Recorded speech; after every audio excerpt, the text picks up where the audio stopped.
ពេលបលឹមឡើងថ្ងៃឡើងនៅឃើញឪពុកម្ដាយរបស់កុមារដែលឈឺមកត្រៀមពេញនឹងដូចជាទីផ្សារអញ្ចឹងសម្រាប់ថែសុខភាពដល់កុមារដែលជាអនាគតរបស់ប្រទេសជាតិកាលណាកុមារមានសុខភាពបរិបូរណ៍មានបញ្ញាភ្លឺថ្លានឹងប្រទេសជាតិរបស់យើងបានរីកចម្រើនហើយយើងមើលទៅឃើញសម្លៀកបំពាក់របស់ឪពុកម្ដាយនឹងក៏មិនសូវសមរម្យព្រមមកពីជនបទអ្នកក្រីក្របីគម្ពីរកូនដែលមានជំងឺនឹងមកកាន់មន្ទីរពេទ្យមានសេចក្តីសង្វេគអាណិតអាសូរដល់មេត្តាបិតានិងកូនដែលឈឺសូមគិតទៅបានណានេះមកខ្ញុំសូមធ្វើគិរវៈចំពោះសម្ដេចសូមធ្វើគិរវៈចំពោះព្រះប្រឡាត់ព្រះវិនីធរមើលលើដោយប្រតិជគុណហើយសូមចម្រើនពរដល់លោកស្រីដែលជាប្រធានរាជអង្គាសលោកស្រីដែលជានាយករងនៃមន្ទីរពេទ្យកុមារអង្គរព្រមទាំងបុគ្គលិកទាំងអស់សូមចម្រើនពរដល់ញោមដែលមានវត្តមាននៅក្នុងឱកាសនេះ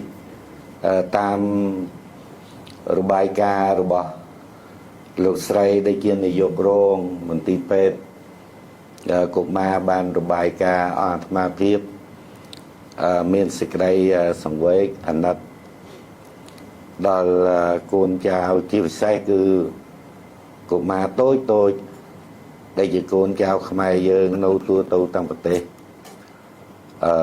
ជួបនៅវិបត្តិគឺការឈឺថ្កាត់មិនថាតែយើងជាជនជាតិខ្មែរឬជនជាតិណាមួយទេយើងកើតមកនៅក្នុងโลกនេះសុទ្ធតែមានរោគដូចគ្នាទាំងអស់កូនចៅខ្មែរយើងនៅប្រទេសវៀតណាមក៏ដូចជាកូនចៅខ្មែរយើងនៅប្រទេសកម្ពុជាអញ្ចឹងបុណ្យកុសលដ៏ធំបំផុតគឺបុគ្គលណាមួយដែលគ្មានរោគតែរឿងនេះជាការពិបាកបំផុតដូច្នេះអាត្មាភាពឃើញបានថាញោមគ្រប់រូបមន្ទីរពេទ្យយើងទើបតែកសាងបានឆ្នាំ1999មកដល់ពេលនេះបាន27ឆ្នាំដោយការឧបត្ថម្ភរបស់ជប៉ុនដែលជាអ្នកថតរូបបានឧបត្ថម្ភក្នុងការកសាងនៅមន្ទីរពេទ្យរបស់ពលយើងសម្រាប់ថែសុខភាពដល់កុមារដែលជាអនាគតរបស់ប្រទេសជាតិកាលណាកុមារមានសុខភាពបរិបូរណ៍មានបញ្ញាភ្លឺថ្លានឹងប្រទេសជាតិរបស់ពលយើងបានរីកចម្រើនពិសេសបំផុតមានការវត្តមានរបស់សម្ដេចនៅក្នុងឱកាសនេះអាត្មាភាពមានសេចក្តីត្រេកអរនិងសោមនស្សយ៉ាងក្រៃលែងដោយបានលោកស្រីនាយករងបានមានប្រសាសន៍របាយការណ៍ថាបានទទួលការឧបត្ថម្ភអំពីសម្ដេចជាច្រើនលើកច្រើនគ្រាបើតាមយើងចំណាយនៅក្នុងមួយឆ្នាំប្រហែលជា$6 លានអាមេរិកតែចំនួនទឹកប្រាក់នេះពឹងទៅលើទឹកប្រាក់នេះគឺក្រៅពីក្របខ័ណ្ឌរបស់រដ្ឋពឹងទៅលើសប្បុរសធម៌គ្រប់រូបគ្រប់មន្ទីរដែលស្ថិតនៅក្នុងប្រទេសក្តីក្រៅប្រទេសក្តីដែលជាអ្នកមានសប្បុរសធម៌ជួយគ្រប់គ្រងដើម្បីនឹងកម្ចាត់បងនៅរោគយកនៅសុខភាពបរិបូរណ៍ជូនកុមារដែលជាកូនចៅរបស់ពលយើងគ្រប់រូបអាត្មាភាពឃើញថាកិច្ចការធ្វើរបស់បុគ្គលិកមាននាយករងក្តីនៅក្នុងមន្ទីរពេទ្យក៏ដូចជាលោកស្រីដែលជាប្រធានខាងរាជរង្គៀសដើម្បីជួយឧបត្ថម្ភគ្រប់គ្រងជាកិច្ចដ៏ល្អបំផុតជាកិច្ចដ៏វិសេសបំផុតពិសេសគឺការទំនុកគ្រប់គ្រងផ្ទាល់របស់សម្ដេចដែលមានវត្តមាននៅក្នុងឱកាសនេះដូចជាព្រះប្រឡាត់ព្រះវិនីធរដែលបានជួយផ្សព្វផ្សាយដើម្បីនឹងញោមគ្រប់រូបគ្រប់ទីកន្លែងជួយគ្រប់គ្រងនៅក្នុងសេដ្ឋកិច្ចធ្វើយ៉ាងណាឲ្យមន្ទីរពេទ្យរបស់ពលយើងប្រព្រឹត្តទៅបានយ៉ាងរលូនហើយអាត្មាភាពមានកិត្តិយសណាស់ដោយមានកិច្ចនិមន្តមកធ្វើកិច្ចនមស្ការនៅក្នុងអង្គរវត្តបានសម្ដេចប្រទាននាទីជូនឲ្យបានចូលមកថ្វាយបង្គំ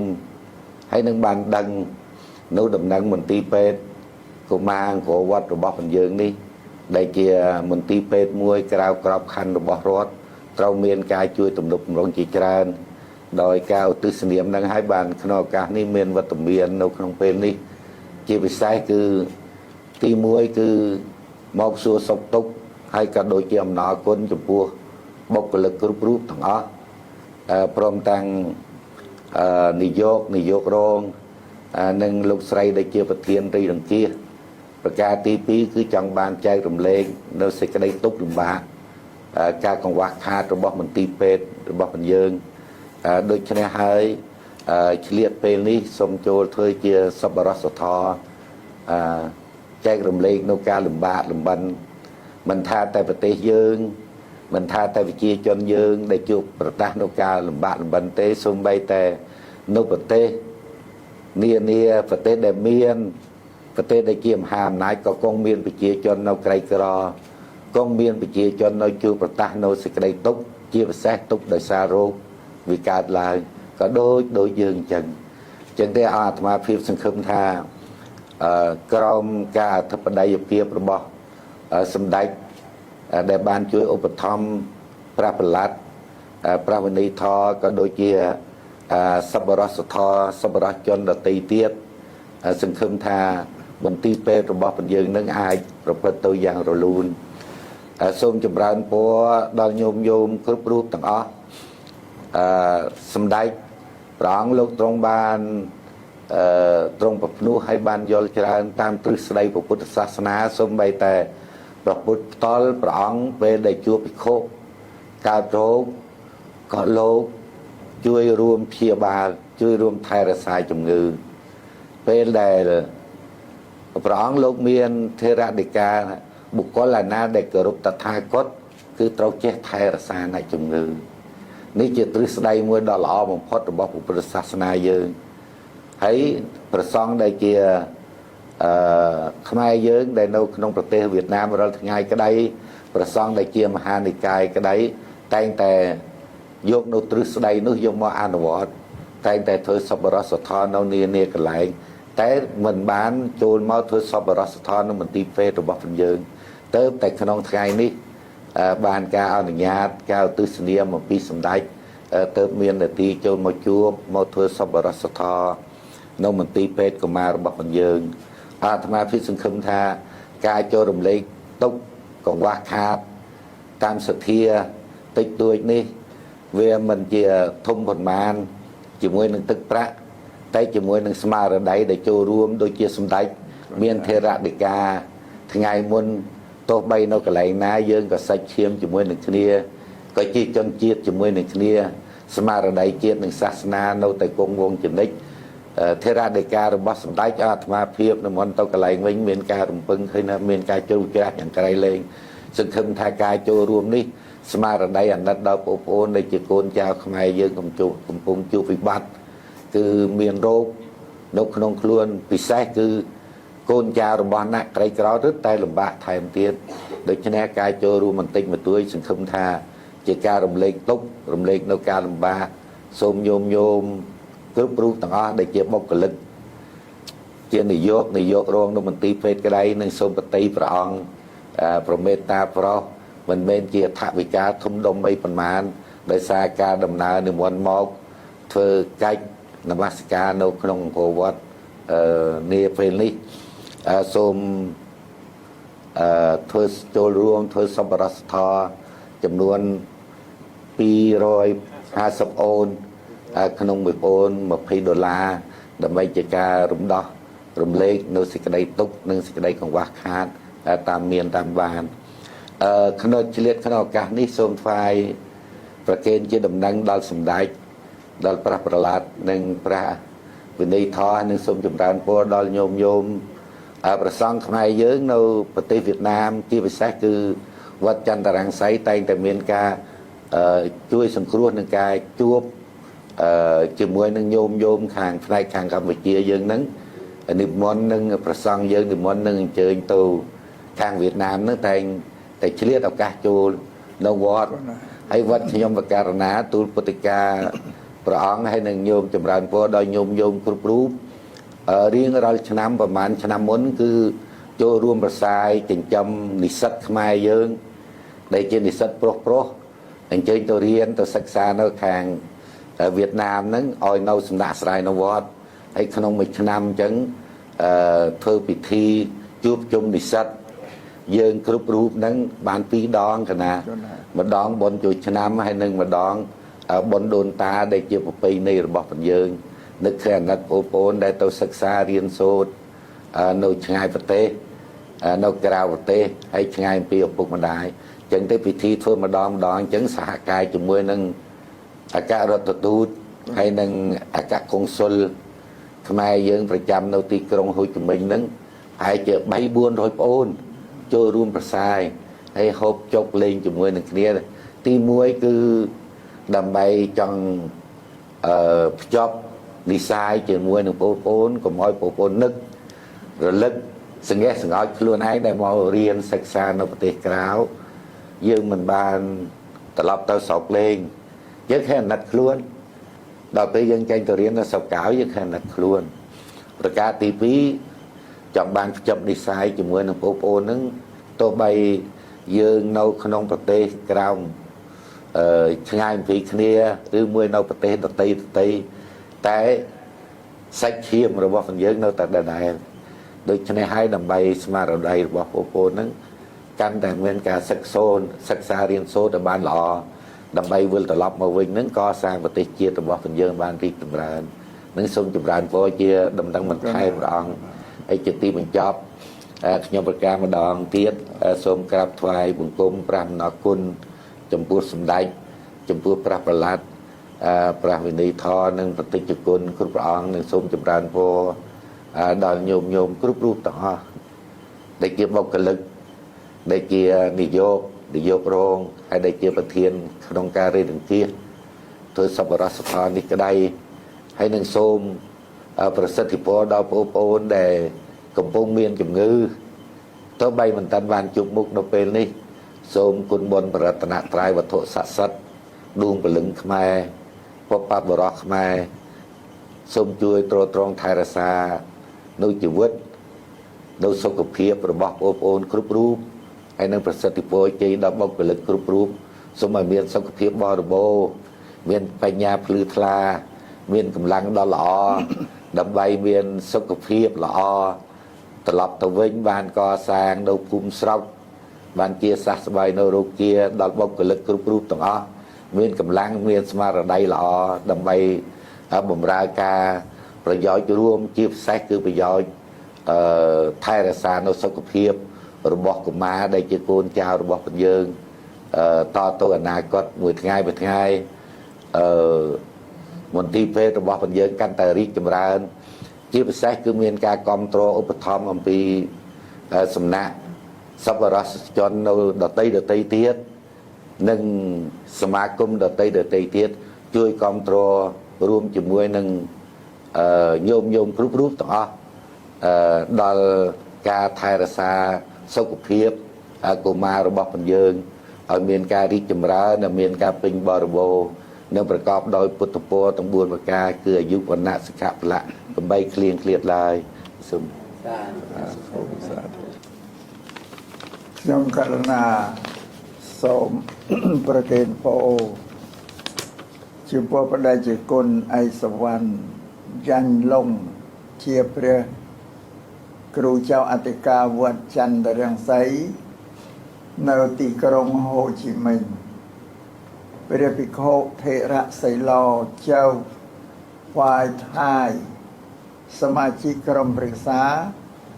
សង្ឃាភិបាលនៃសមាគមពុទ្ធសាសនាវៀតណាមនិងជានាយករងនៃខុទ្ទកាល័យទី2មជ្ឈិមហើយជាព្រះចៅអធិការវត្តសេរីសុវណ្ណវង្សាទីក្រុងហូជីមិញព្រមទាំងសមាគមពុទ្ធសាសនាវៀតណាមអមដំណើរមានជាអនុប្រធានគណៈកម្មការផ្សព្វផ្សាយព្រះធម៌មជ្ឈិមអនុប្រធានគណៈកម្មការអប់រំព្រះពុទ្ធសាសនាមជ្ឈិមនិងសូមប្រគេនពរព្រះបរឡាត់ ពេលវិន័យថោព្រមទាំងប្រកាសណាគ្រប់រូបទាំងអស់ដែលបាននិមន្តមកពីទីក្រុងហូជីមិញមកពីហាណូយណាទាំងអស់នឹងសូមចម្រើនពរញោមបាសិកាយើង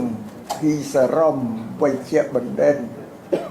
នៅបាសិកាគឹមធីអាននឹងលោកយិនធីពោព្រមទាំង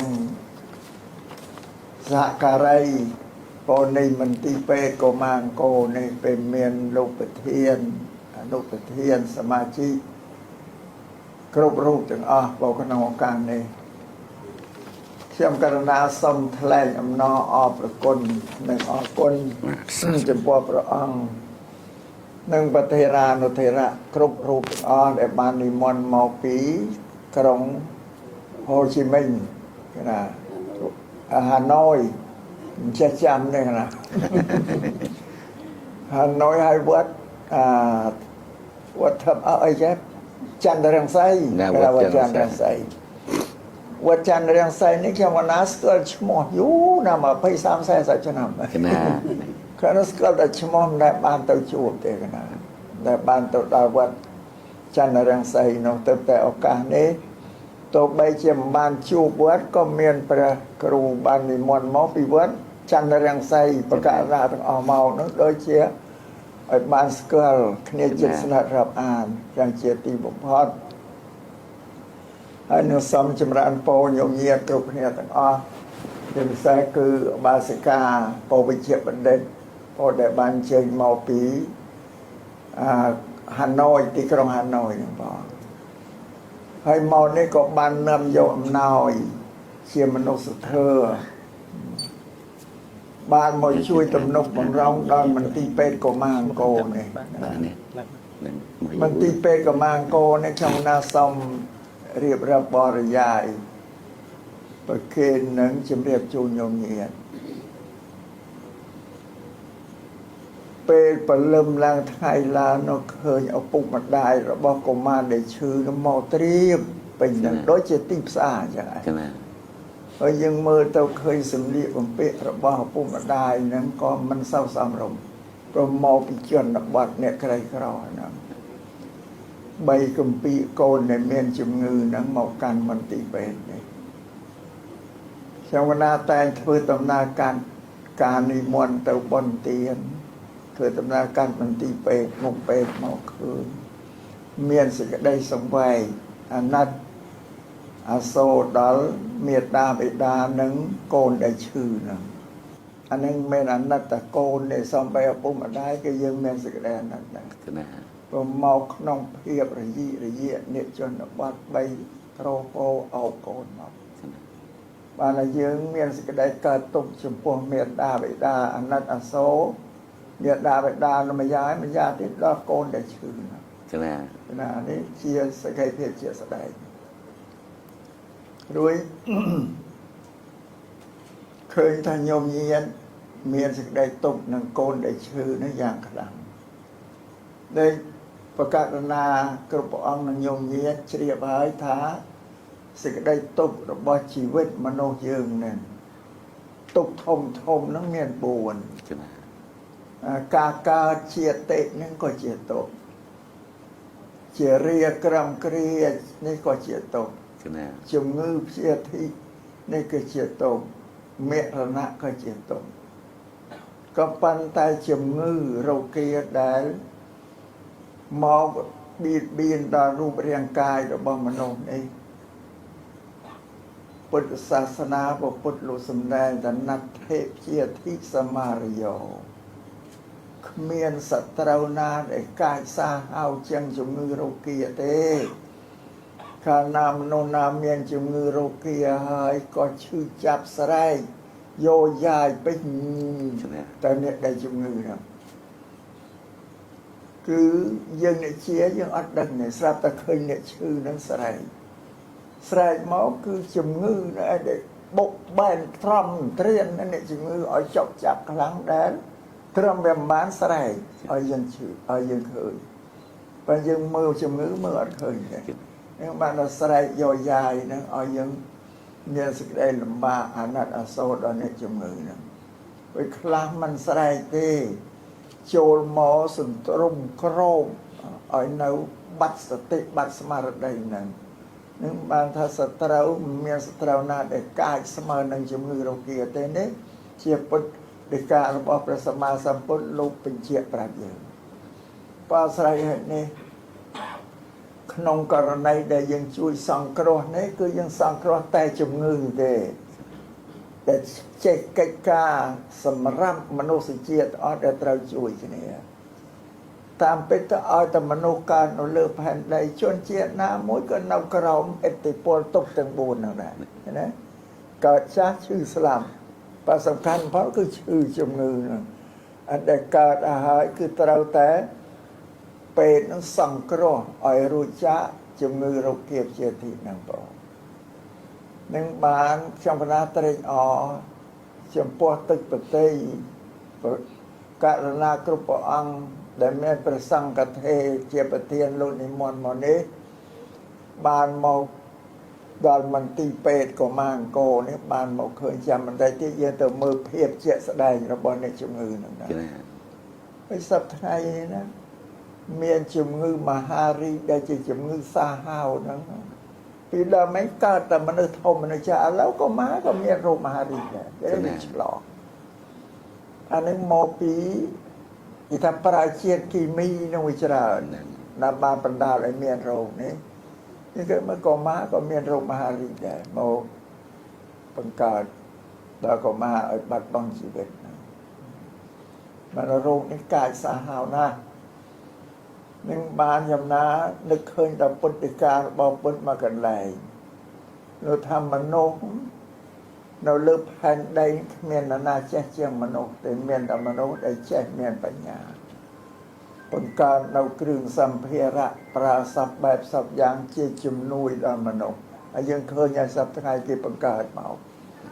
ប៉ុន្តែខ្លះបង្កើតគ្រឿងដែលឲ្យផ្ដល់ផលវិបាកដល់ជីវិតរបស់មនុស្សនេះដូចបង្កើតគ្រឿងគីមីយកមកដាក់ក្នុងផ្លែឈើក្នុងបន្លែកុំឲ្យវាទុំរលួយកុំឲ្យវាស្វិតសពូនហ្នឹងសត្វតែរឿងណាបង្កើតហើយម្យ៉ាងទៀតដូចគ្រឿងសព្វាអាវុធគ្រឿងបរមាណូគ្រឿងមីស៊ីលគ្រឿងអីនេះសត្វតាធម្មពលដែលនាំឲ្យបង្កើតរោគចុះផ្សែងជាតិអាហ្នឹងមានទៅណាដែលឥឡូវនេះអ៊ីរ៉ង់ហ្នឹងនៅអាមេរិកនឹងផ្សែងគ្រាប់ក្នុងប្រមាណទៅវារសាត់ទៅលើអាកាសនៅមានបាត់ទៅណាទៅដិតក្នុងពពកដល់អីរីមានធ្លាក់ទៅក្នុងអ៊ីរ៉ង់ហ្នឹងផ្សាយពេញដល់មកស្រុកខ្មែរអាស៊ីយើងក៏ពពកនៅមកដល់ដែរអត់ដល់មានទឹកភ្លៀងមកទៅធ្លាក់ផ្សែងនឹងពពកនៅមកហ្នឹងយើងក៏ទទួលគ្រោះថ្នាក់ពីផលវិបាករបស់ចំណេះវិជ្ជាពុទ្ធនិវិជ្ជាសាស្ត្រដែលបង្កើតណាបង្កើតគ្រឿងសព្វាអាវុធនឹងនាំឲ្យប៉ះពាល់ដល់អាយុជីវិតរបស់យើងគ្រប់គ្នាទាំងអស់តែបងអរជ្រាវឲ្យពពកវារសាត់ពេញផែនដីនឹងមិនភ្លៀងទៅក្នុងអ៊ីរ៉ង់ឯណានឹងមកប្រទេសណាខ្លះភ្លៀងដែរអានេះនាំមេរោគមកបង្កើតឲ្យយើងបានទទួលទុក្ខវេទនាព្រោះវិជ្ជាដែលមនុស្សគេបង្កើតណាថាវិជ្ជាមួយយ៉ាងបង្កើតទៅវាមានគុណដល់ជីវិតមនុស្សជួយអាមួយយ៉ាងទៀតបង្កើតទៅគឺសម្រាប់ជីវិតមនុស្សព្រោះនឹងបានព្រះសម្មាសម្ពុទ្ធលោកសម្ដែងប្រាប់ថាមិនអោយមនុស្សរៀនវិជ្ជាបង្កើតវិជ្ជាណាដែលប៉ះពាល់ដល់សុខភាពរបស់មនុស្សអាយុជីវិតរបស់មនុស្សតែហាមណាស់ក៏មិនឈប់ឥឡូវនេះមានក្រុមអ្នកប្រាជ្ញខាងសន្តិភាពគេឃើញពួកនោះបង្កើតគ្រឿងសព្វាអាវុធយុទ្ធភ័ណ្ឌខ្លាំងពេកចេះតែមានធម្មពលខ្លាំងឡើងណានេះតែក្របតូចមួយបើមានកម្លាំងណាប្រសិនកើតឡើងសម្លាប់មនុស្សអស់រាប់រយរាប់ពាន់ងាយគេគិតអ្នកប្រាជ្ញខាងសន្តិភាពមនុស្សធម៌ហ្នឹងគេគិតទាំងពួកអ្នកប្រាជ្ញដែលបង្កើតគ្រឿងសព្វាអាវុធនេះច្រើនណាស់ហើយចង់បញ្ឈប់ពួកនោះកុំឲ្យវាធ្វើវិសព្វាអាវុធហ្នឹងប្រក្រោះគ្នាតើមាននរណាមួយទៅនិយាយបញ្យល់ពួកហ្នឹងឲ្យបញ្ឈប់ធ្វើឲ្យវាឃើញថាវិជ្ជារបស់ដែលកើតពីខ្លួនធ្វើគឺប៉ះពាល់ដល់ជីវិតមនុស្សសត្វពេញផែនដី อันนี้ปูอังการมนุษย์เถิดได้เกิดดากิไปกรอกเนี่ยแต่เราเจาะเจนเธอไม่ตัวบรรทอยเกี่ยบานแล้วแต่เอาเวียนหมกพระอดชอบเตะเราได้กิเมียนก็ได้ทำเมียนแต่ศาสนาเต้แต่อาจตัวบรรทอยเวียบานตัวเป็นยั่วเวียนนั่นนะอาเจียปิแสคือพุทธศาสนาเราบอกเป็นยังได้เป็นสมาสัมพุทธโลห้ามมโนนั้นกลมอ้อยประเปรตเปลือกกระไรกายเวชาจันนั้นความเปลือกกระไรกายเวชาจันคือปกก้อนเฉียบปะเปลือกเราชีวิตมโนนั่งบ้านถ้าเซลพรำนั่งจะเสร็จบ้านมโนไอ้บ้านเนี่ยนาเรือซาเซลพรำบอกว่าต้องกรุบเสร็จมโนเป็นแผ่นใดนะแต่เนี่ยนามันมีเซลพรำอดแม่กรุบเตะปักเปลือกเสร็จมโนตลอดได้ประกาศนายเฉลี่ยไปเท่ป่านาสิกขาบทที่มือห้ามมันอ้อยสำลับบำบัดชีวิตสัตว์ดอตีเปียทันดอตีคือกระจมวิ่งกลูนยังแมงกลูนยังแต่สิกขาบทที่ห้ามมันอ้อยลุยตรับสมบัติเนี่ยดอตีสัตว์ดอตีกล่าวกลูนยังต่างตีใบห้ามมันอ้อยบีนผมวนโกนเนี่ยดอตีไงสัตว์เนี่ยดอตีตีบนห้ามมันอ้อยพูดโพกหะเนี่ยดอตีติปรามหามันอ้อยปัสราครึ่งสบังกรีนีเซลปรามในตอนนี้นาแพทย์สาบานมันองนั้นเป็นจีพูดสับปะรดมันดันเพื่อไอ้ปากเพื่อไอ้ชีวิตจุ่มเป็นรูนเนี่ยมาแพทย์ได้ยังไงในมโนนาตัวตุบตัวไอ้ปียืงเนี่ยได้เมียนเซลเทอร์นั่นเองปันแต่มันเงี้ยได้กันนะเชียปิแสคือสระเครื่องสว่างเครื่องยีนกันแน่ไอ้แต่สว่างสระเครื่องยีนไหนเห็นทั่วต่างอ่ะอาสันลับก็เห็นรู้เยอะก็เห็นได้แบบพ้นเกก็เบียดเบียนก็เหาะก็เหาะนึ่งบานเป็นสมานพุทธโสราเจียจำนองหรือบ่เซลกันแน่แต่พระสระได้ต่างอ่ะบาสันนั้นมันพระสราเต้บาสันรับซับได้ตะมวยเนี่ยลุยเตะเก๊ก็ได้ตะมวยเบียนได้ปป้อนเก๊ได้ตะมวยก็เหาะเก๊ก็ได้ตะมวยอัดได้จังอ๋อแต่บพระสราได้จังอ๋ออันเชียไปบาสราแต่พระตัวสรวังชูดอะไรนะเห็นแต่เพื่อจังอ๋อในบ้านยืมนั่งทำไมห้ามปรามบริษัทยังเนี่ยการพุทธศาสนาเราก็มอยพระสรานะแค่นิยมสรานั่งเวตู้เติมมโนนั่งเรียนนิยมใช้ชีวิตเครื่องสบายเครื่องแมงกวนกันนะนี่พระสัมมาสัมพุทธธรรมมนุษย์ได้ปังกาดเครื่องแต่สำหรับประนั้นเอาพออักระดอกล้วนแองเป็นประโยชน์ประพฤติก่อสร้างเอาไว้ได้ชีวิตเครื่องปะเปิดอาชีพมนุษย์นั่นนี่พระสัมมาสัมพุทธโลหะว่าสายในขนมโอกาสนี้trong cái lá xăm thay lành ẩm nọ ở cồn giang cày lên chia tim bụng phật rồi trong cái lá bán scale vật chăn ta răng say tôi bay mình khơi nhà rụp vật tới cái khơi rụp bỏ ăn máu ở chợ bán scale vật rồi hay là cái sừng khơm mà thay na mối nông ban bỏ ăn ni mòn màu tê tê này nè bỏ cầm sàn tê tê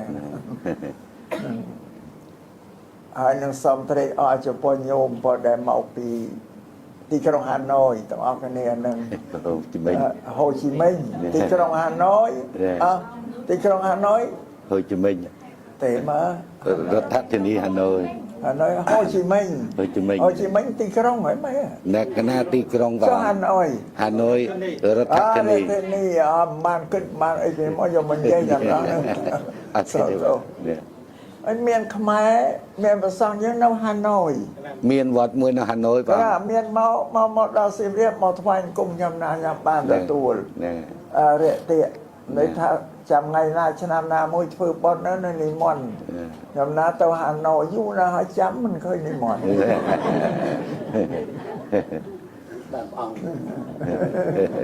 แต่ยังเตาฮานอยลงฮานิกายังเมียนวัดนั่นเมียนมวยมันหมอประสังกับลงหมอป้อนสัตว์ก็หมอยี่ชี้นะแต่หมอสัญญาอย่างัดโซ่ไอ้ย่าจ้ามือไม่เอา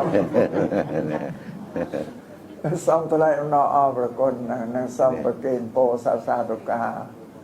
ส่งประกรูนั่งสการไรต่างอ้อได้มานิมนต์มอส่งบานประกอบ ដោយសុខភាពល្អបរិបូរណ៍នឹងបានប្រកបដោយពុទ្ធពរ4ប្រការគឺអាយុវណ្ណៈសុខៈពលៈជានិច្ចនិរន្តរ៍រៀងទៅនៅសំជូនពរបងញោមដែលអញ្ជើញមកពីហូជីមិញនឹង3នាក់អី ណែ 3នាក់ស្ត្រី2បរិស1 កណែ បងនឹងហើយនឹងជូនពរសព្វសាធការដល់ពុកលិនៅក្នុងពេទ្យកុមារអង្គរនេះបងសូមបានសុខភាពល្អឬយកចិត្តទុកដាក់ព្យាបាលអ្នកជំងឺកុមារដែលមកនឹងឲ្យដិតដល់បងដល់បានទេហ៎ សា នឹងហើយនេះ សា ក៏ជាអំណោយមួយដែលព្រះអង្គបាននាំមកជួយរំលែកដល់ញោមញាតិទាំងអស់ខ្ញុំកណាអាត្មាអរគុណយ៉ាងក្រៃលែង